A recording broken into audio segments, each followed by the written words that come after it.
मेरी मैनेजमेंट तो मेरे घर से चलती है। वो कह रहा था भाभी जी आती दिखें तो अपना लो और जाने दो। एक बार आदमी का ब्याह हो जाता है उसके बाद जो भी आती है मन करता है ये माता चली जाती। सच बता रहा हूँ सर, ऐसे ऐसे सवाल करती है दुनिया में, कोई माइका लाल उनके जवाब नहीं दे सकता। अभी पिछले दिनों मेरा जन्मदिन आया तो आके मुझसे पूछने लगी, जानू मैं तुम्हें बर्थडे पर क्या गिफ्ट दूं? जानू मैं कहा तू मेरी बात सुन लिया कर। बहुत अच्छे। घर में हंस बोल कर रह लिया कर। कभी ये बड़े बड़े लोग घर आ जाएं तो इनकी इज्जत कर लिया कर, इतना बहुत है। अगली ने 2 मिनट तो सोचा जी, फिर बोली ना मैं तो गिफ्ट ही दूंगी। वाह। तो सर काम तो गिफ्ट से ही चल रहा है। मेरी नई नई शादी, मैंने शंभू शिखर को फ़ोन किया। मैंने कहा यार मुझे कोई ऐसी टेक्निक बता दे कि मैं अपनी बीवी का जन्मदिन कभी ना भूलूं। इसने मुझे जो टेक्निक बताई, कसम है सिर्फ वो लोग तालियां बजाना जिन्हें बात समझ में आए। मैंने कहा यार मुझे कोई ऐसी टेक्निक बता दे कि मैं अपनी बीवी का जन्मदिन कभी ना भूलूं। बोला एक बार भूल जा। बात सही है ना।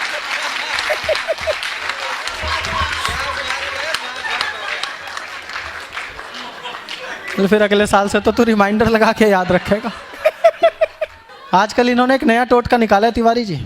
जब इनका घूमने फिरने का मूड हो, आउटिंग पे जाने का मूड हो, पिकनिक मनाने का मूड हो, तो आध्यात्मिक बहाना ढूंढ के लाती हैं। आध्यात्मिक? मैंने वैष्णो देवी के दर्शन बोल रखे हैं। पट्टा मना नहीं कर सकता साहब। एक दिन कटरा लेके जाएगा, 4 दिन खुद काटड़ा बन के पटनी टॉप घुमाता फिरेगा।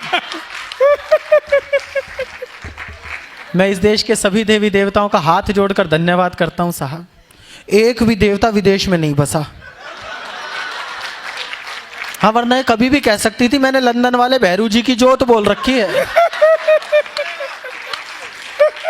आदमी भैरू जी की जोत जलवाने के चक्कर में खुद बजरंगी हो लेता। लेकिन हम पतियों को कष्ट झेलने आते हैं साहब। हम भी कभी भी कह सकते थे हमने बैंकॉक वाली देवी के दर्शन बोल रखे। हाय हाय क्या बात है।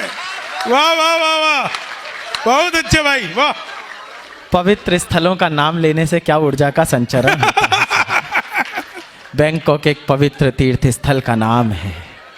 वहाँ प्राणी जाता है, एक सिद्धपीठ के दर्शन करता है, उसका मन पवित्र हो जाता है। आस्था और श्रद्धा से भरकर वो दूसरे पावन धाम में प्रवेश करता है, उसका मन और पवित्र हो जाता है। 4-5 आश्रमों का विचरण करने के बाद वो इतना निश्चल हो जाता है, पूरे थाईलैंड में उसी अवस्था में घूमता है जिस अवस्था में धरती पर आया हुआ है। वाह वाह वाह वाह वाह, क्या बात है भाई वाह, जिंदाबाद। ये सारे कभी कह रहे थे तालियां बजाओ तालियां बजाओ।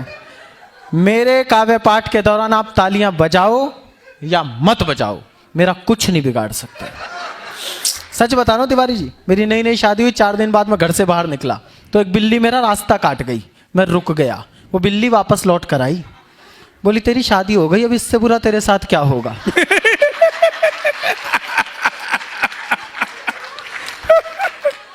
तो मेरा तो मैक्सिमम हो चुका है, इससे ज़्यादा बुरा मेरे साथ हो नहीं सकता। और मनमोहन जी आपको एक बात बता दूं, कितने भी बड़े अधिकारी बन जाना, प्रधानमंत्री हो जाए चाहे आदमी, एक ताने से मुक्ति नहीं पा सकता। दिन में 20 बार कहेगी तुमने मेरी जिंदगी नरक बना दी। कोई ढंग का मिला होता तो मैं कितनी खुश रहती। जैसे हम नहीं मिलते तो इन्हें कोई धनपति कुबेर मिल रहा था।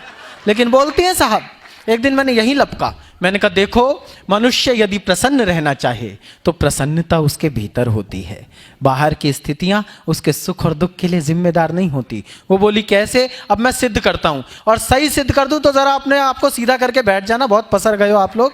मैंने कहा इन महिलाओं को आप स्वर्ग में भी छोड़ दो, इससे बढ़िया जगह तो नहीं बनाई जी ब्रह्मा जी ने। वहां पे इनकी कोई सहेली मिल जाए, पहला संवाद क्या होगा? अप्सरा को देखा, देखियो ड्रेसिंग सेंस ही नहीं है, कैसे कैसे कपड़े पहनते हैं। एक हम साहब, हमें आप नरक में भी छोड़ दो, वहां हमारा कोई दोस्त मिल जाए, इसकी करतूत ऐसी है वहीं मिलेगा। तो तुम भी तो वही हो।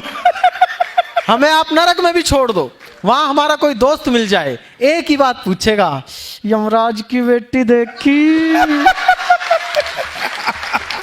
बहुत आनंद जी वाह लाजवाब